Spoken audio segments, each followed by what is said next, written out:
नमस्कार दोस्तों, स्वागत है आपका आज के मुख्य समाचार में, जिसमें सबसे पहली और बड़ी खबर में आपको बताएंगे कि कर्नाटक चुनाव में योगी आदित्यनाथ और अमित शाह पर प्रतिबंध, चुनाव आयोग पहुंची कांग्रेस पार्टी। साथ ही साथ दूसरी खबर में आपको बताएंगे कि पहलवानों का ऐलान, बृजभूषण सिंह के जेल जाने तक जारी रहेगा धरना, अब कोर्ट को देंगे सबूत। जी हाँ दोस्तों, यहाँ पर देश की बेटियां सरकार के खिलाफ दंगल लड़ रही हैं अपने साथ न्याय के लिए। तीसरी खबर में जिक्र होगा कि हेट स्पीच पर सुप्रीम कोर्ट की सख्ती, राज्यों को निर्देश, स्वतः संज्ञान लेकर दर्ज करें एफआईआर, बिना धर्म देखे हो एक्शन। चौथी खबर में आपको बताएंगे कि बीजेपी नेता ने सोनिया गांधी के खिलाफ की अपमानजनक टिप्पणी, कांग्रेस ने हार देख बौखलाने का लगाया आरोप। और साथ ही साथ पांचवी खबर में आपको बताएंगे कि बीजेपी सरकार 40% की चोरी करती है, सीएम की पोस्ट 2500 करोड़ में बिकती है, राहुल गांधी ने दिया यह बयान और बीजेपी को कर्नाटक में घेरा।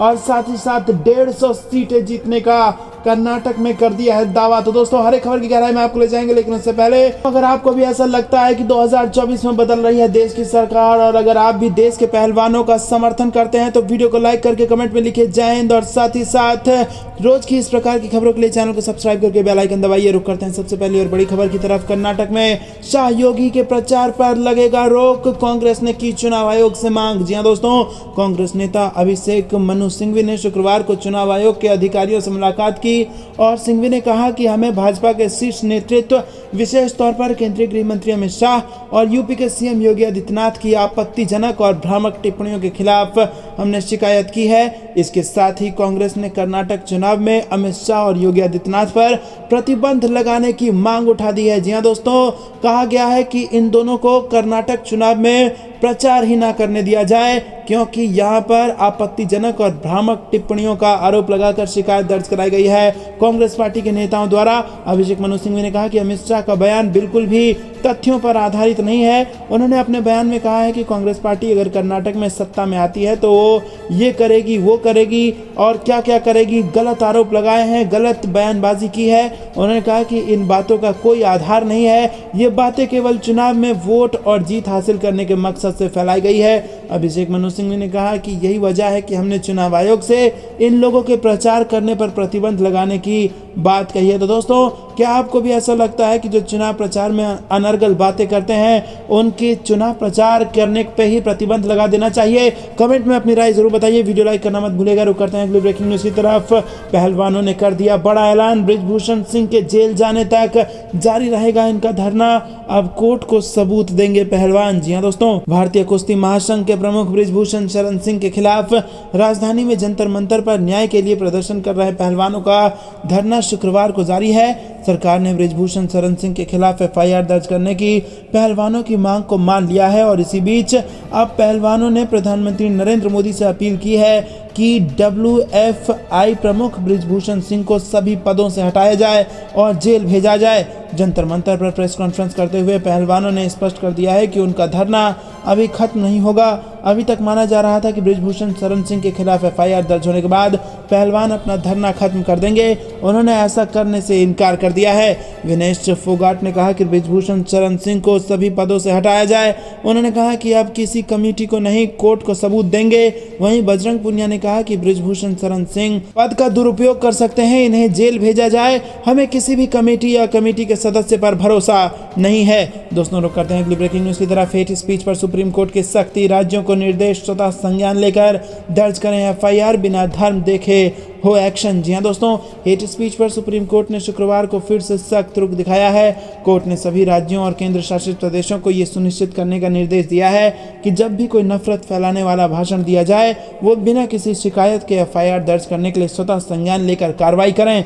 सुप्रीम कोर्ट ने यह साफ किया है कि हेट स्पीच देने वाले व्यक्तियों के धर्म की परवाह किए बिना ऐसी कार्रवाई की जाए ताकि भारत के धर्मनिरपेक्ष चरित्र को जारी रखा जा सके।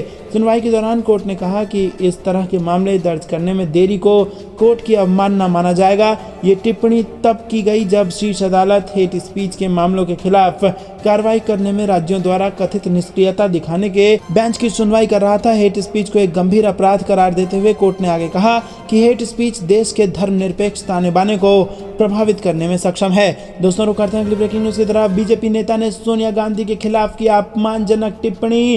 कांग्रेस ने कहा हार देखकर बौखला रही है भाजपा। जी हां दोस्तों, आपको बता दें भाजपा के नेताओं पर गंभीर आरोप आज के तारीख में लगा हुआ है, जहां पर पुलवामा से लेकर अडानी से लेकर अब पहलवानों ने भी यहां पर एक के बाद एक सवाल दाग दिए हैं।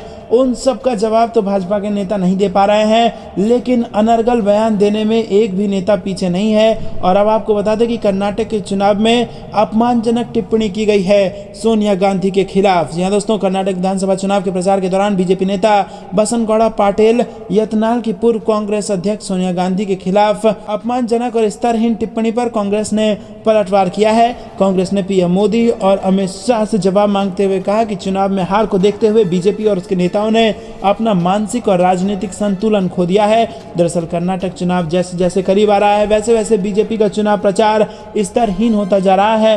हाल ही में अमित शाह द्वारा दिए गए सांप्रदायिक भाषणों का मामला अभी थमा भी नहीं था कि अब पार्टी के बड़े और पीएम मोदी के करीबी नेता बसनगौड़ा पाटिल यत्नाल ने पूर्व कांग्रेस अध्यक्ष सोनिया गांधी को विष कन्या और चीन और पाकिस्तान का एजेंट कहकर बड़ा विवाद खड़ा कर दिया है। दोस्तों, कांग्रेस ने इस पर तीखी प्रतिक्रिया देते हुए कहा कि कर्नाटक में बीजेपी और उसके नेताओं ने अपना मानसिक और राजनीतिक संतुलन खो दिया है। चुनावों में आगामी हार से बौखलाई भाजपा अब घिनौनी राजनीति पर उतर आई है। मर्यादा और राजनीतिक सूचिता को ताक पर रखकर बीजेपी नेता और मोदी जी के पसंदीदा बसनगौड़ा पाटिल यत्नाल ने पूर्व कांग्रेस अध्यक्ष सोनिया गांधी को कन्या और चीन का और पाकिस्तान का एजेंट कहकर बीजेपी के असली चरित्र का परिचय दिया है। रुक करते हैं अगली ब्रेकिंग न्यूज की तरफ। कहा बीजेपी सरकार 40% की चोरी करती है, सीएम की पोस्ट 2,500 करोड़ में बिकती है। कर्नाटक में राहुल गांधी ने बारिश में जनसभा करके बीजेपी की खोल दी पोल। जी हां दोस्तों,